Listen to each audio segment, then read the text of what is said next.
लग्नानंतर होईलच प्रेमच्या आजच्या भागामध्ये आपण बघणार आहोत.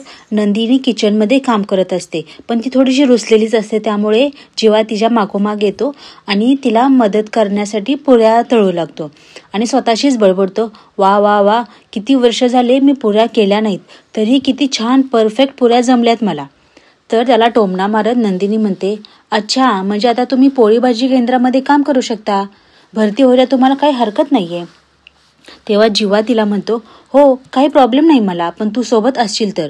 त्यावर नंदिनी त्याला म्हणते, नको नको, अहो नको, एकदा पायावर धोंडा मारून घेतलाय तोच बास झालं. तेव्हा जीवा नंदिनीला म्हणतो, तू मला धोंडा म्हणालीस? त्यावर नंदिनी म्हणते, नाही नाही हो, चुकलंच माझं, खरं तर तुम्हाला ना दगडच म्हणायला पाहिजे, दगड.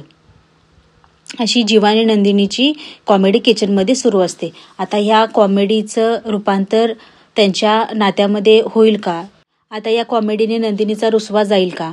यासाठी पाहत राहा लग्नानंतर होईलच प्रेम.